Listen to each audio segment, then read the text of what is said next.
Maharashtra welfare association के लिए मेरी बहुत बहुत मंगल कामना। और हमारे जो क्रांतिकारी लीडर सन मैंने अपने जीवन में 71 से इनकी क्रांति देखी, लॉन्ग मार्च के प्रणेता प्रोफेसर कवाड़ी जी, आपके लिए भी ढेर सारी मंगल कामना। आप स्वस्थ रहे, निरोगी रहे और दीर्घायु होते रहे, यही भावना करते हुए आज के अतिथिगण सभी मेरी ओर से आपके लिए भी ढेर सारी मंगल कामना। क्योंकि डॉक्टर बाबा साहब आम्बेडकर की जयंती है, ये किसी की जयंती नहीं है। डॉक्टर बाबा साहब आम्बेडकर की मैं सुबह से 4:30 बजे से उठकर निकली अपने स्थान पर से, अभी भी इसी स्थान पर हूँ। मेरी उम्र भी 66 साल में चल रही है और इस उम्र में भी इतने जोश के साथ डॉक्टर बाबा साहब आम्बेडकर ने दी हुई एनर्जी है और ये एनर्जी के साथ मैं बिना कुछ खाए पिए भी समाज के बीच में आज काम कर रही हूँ। और आप लोग थकान महसूस नहीं करना, क्योंकि आपको प्रोफेसर कवाड़े साहब को सुनना है, जो लॉन्ग मार्च से निकाला था डॉक्टर मराठवाड़ा विद्यापीठ के लिए। उन्होंने डॉक्टर बाबा साहब आम्बेडकर नाम दिलवाने के लिए हमारे कांटों के फांसों पर जलाए थे और इनकी जो पत्नी भी प्रेग्नेंट होते हुए भी लॉन्ग मार्च में आई और माता जी भी पैर घिसे हुए चलती रही। ये थे आंदोलन के प्रणेता। आप लोग इस व्यवस्था को समझें और डॉक्टर बाबा साहब आम्बेडकर ने दिए हुए क्रांतिकारी विचारों में चले। आप शांति को भरोसे के साथ भाग गई, भरोसा नहीं रहा, इसीलिए भरोसे के साथ शांति भाग गई। अभी क्रांति करने का वक्त है, क्योंकि हमारी पार्लियामेंट से मूर्ति जो है उन्होंने हटाई और अलग जगह लगाई। उनका चबूतरा भी छोटा किया, तो इतनी ऊंचाई पर थी, 62 साल से लगी हुई मूर्ति थी और इन्होंने पता नहीं क्या दिमाग में आया और साथ में बिरसा मुंडा ऐसा उनके तरफ त्रिशूल लेकर खड़ा है, यानी शेड्यूल कास्ट और शेड्यूल कास्ट लड़ते रहे। ये भावना तो उनके मन में नहीं, इस दिशा की वो मूर्ति आपने नहीं गए होंगे, पर मैं थी। और आज मेरे प्रधानमंत्री भी मेरा हालचाल पूछ रहे हैं, क्योंकि उनको पता है, सब जानते हैं कि हमारे विरोध में खड़ी होती। तो आप सोचते हैं, मैंने कहा ठीक है, आप भी ठीक है। और जो राहुल गांधी पक्ष विपक्ष दोनों ही मेरे हालचाल पूछने लगे। आप समझ लेते हैं कि ये डॉक्टर बाबा साहब आम्बेडकर की विचारों की आग हो सकता कहीं भी लगा सकते हैं। हमारा महाबोधि महाविहार है, अभी धरने पर 12 अप्रैल से लोग बैठे हुए, भूखे रहे, प्यासे रहे, उन्होंने वहां से हटाया। एक भिक्षु ने तो कमर में हाथ डालकर हटाया। ये स्थिति आज है, 4 हिंदू और 4 बौद्ध है। हम चाहते हैं बुद्ध विहार में हमारा प्रतिनिधित्व बौद्धों का हो, नहीं तो तुम्हारे स्थानों पे भी हमारा प्रतिनिधित्व दे। जो उनको 90 अवतार अगर बुद्ध का मानते हैं, तो डॉक्टर बाबा साहब आम्बेडकर ने कहा अगर विष्णु का कोई अवतार नहीं, झूठा और थोटा प्रचार, ये 22 प्रतिज्ञा के अंदर में है, तो हम ईश्वर को तो पहले मानते ही नहीं, इसको अवतार भी नहीं मानते।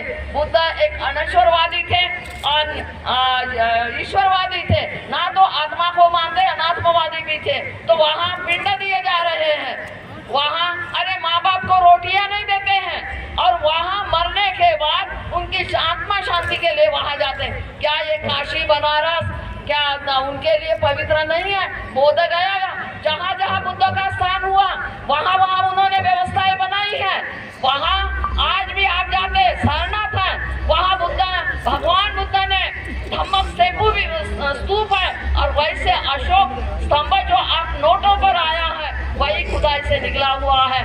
जो अशोक सम्राट में वो जो बुद्ध विहार बनाया था, महाबोधि विहार, और वहाँ भगवान बुद्ध ने ज्ञान प्राप्ति की, सब जानते हैं। पर वहाँ पे 5 पांडव करके वहाँ पे भी उन्होंने मूर्तियाँ ढकती गई है। अभी गई हमारी एक रिपोर्टर थी दिल्ली की सुमन बोध, और हमारे नागपुर से भी महिला, उनकी उत्सुकता हुई कि भाई पांडव है कहाँ है। हम गए, कपड़ा हटाकर दिखाया तो बुद्धा की मूर्ति है। ये पंडे की नजर पड़ी, बोलते कपड़े क्यों हटा रहे? मैंने कहा हटाया नहीं, हटाकर दिखाया। अरे तुरंत पुलिस को बुलाया, 10-12 लेडीज पुलिस। अगर आपके साथ कोई अन्याय अत्याचार होता पुलिस जगती नहीं है, और हमने कुछ भी नहीं किया। पुलिस एकदम मूर्ति का कपड़ा क्यों हटाया गया? यहाँ महिला नग्न होती है, सरकार के कान में चूने देखती है। आप वो जानते हैं उधर अरुणाचल का किससे जानते, महिलाएं नग्न घुमाई गई, किसी को दया नहीं आई। और मूर्ति का कपड़ा क्यों हटाए, वो भी बुद्ध का। तो पुलिस आई, हमने पुलिस के सामने कहा हम बौद्ध हैं, हम गलत काम नहीं करते हैं, ना गलत करेंगे, और आपके सामने मैं कपड़ा हटा कर दिखा दी, मेरा जो भी करना है करिए, क्योंकि हम भी नागपुर वालों में से हैं, क्योंकि नाग लोग हैं, किसी को छेड़ते नहीं, छेड़े तो हम उनको काटते हैं। हमने हटा कर दिखाया है कि भाई देख ले, कर ले, क्या करेगा, मुझे ले चल कहाँ। पुलिस स्तब्ध रह गया और उसको मैंने कहा हमें जाने की, मुझे कहता है चले जा।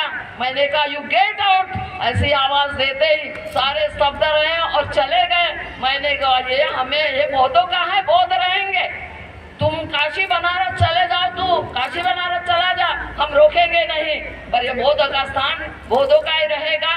ये आज भी आप झूठा और प्रचार, डॉक्टर बाबा साहब आम्बेडकर ने 1956 में दीक्षा ली और आप लोगों को बौद्ध बनाया। यहाँ बुद्ध विहार का निर्माण है, डॉक्टर बाबा साहब आम्बेडकर की अस्थियां हैं, यहाँ अस्थि रखने से भूत लगते, प्रेत लगते, इतने सालों से हमारी तरक्की हो रही। अब देखो इस उम्र में भी हमारे 60 साल के ऊपर हो गए हैं महेंद्र भास्कर, आज उसके चेहरे की चमक देखें, यहाँ अस्थियां बेस होते हैं। तो आपको भूत, भ्रम, ईश्वर अगर वहाँ है तो ईश्वर को किसने पैदा किया, उसके माँ बाप का घर कहाँ है। मैं पूछती हूँ लोगों को कि भाई ईश्वर का घर पता, उसके माँ बाप, बुद्ध का जो शुद्धोधन राजा है उनकी माँ महामाया है, और वो राजपाट छोड़कर ज्ञान प्राप्ति की बुद्ध बने, तो कम से कम इनका कोई इतिहास है क्या। आज आप लोगों को गोमित्र और गौ मांस यही इनके दिमाग में आए। ये मांसाहारी वो थे, हमारे लोग मरा मांस खाते, हिंसक नहीं थे। हिंसक ये है, वो अहिंसक थे, उन्होंने कोई पाप नहीं किया, तो हमें स्वर्ग नरक की चिंता नहीं।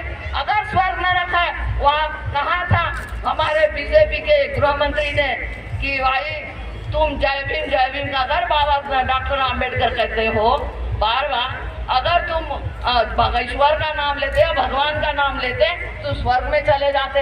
अरे जिस बाबा साहब ने स्वर्ग दिखाया, जिन्होंने तन पर कपड़ा नहीं पहनने देते, घुटनों के ऊपर रहने के लिए झोपड़ा नहीं होता था, खाने के लिए अनाज नहीं होते, मरा मांस खाना पड़ता था, इन्होंने सड़ी गली मरे डंगर उठाने के लिए मजबूर किया था।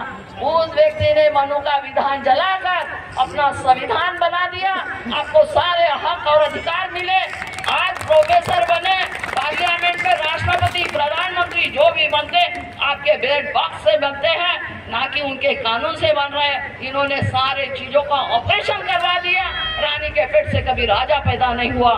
ये व्यवस्था आपके बीच में ला दी। मैं एक भिक्षु नहीं, अगर बाबा साहब बौद्ध धर्म नहीं अपनाते तो आज प्रधानमंत्री जैसे हमें आकर नतमस्तक नहीं होते और हमारे हालचाल नहीं पूछते। ये डॉक्टर बाबा साहब आम्बेडकर की देन है कि मैं एक भिक्षु नहीं बन रही और 35 साल से दिल्ली में काम कर रही हूँ। अकेली कोई लेडी सुरक्षित नहीं रहते, पर मैं आज इतने समाज के बीच में रात दिन रहकर भी सुरक्षित हूँ। आपकी लड़कियां डरते, आप लीडर बनाइए, उनको शिक्षा डिग्रियां दिलाइए, बेटों को बेटे और बेटी में भेद मत रखिए। क्या होता, एक महिला को जुड़वा बच्चे हुए, बेटे को आज भी दूध पिला रही और बेटी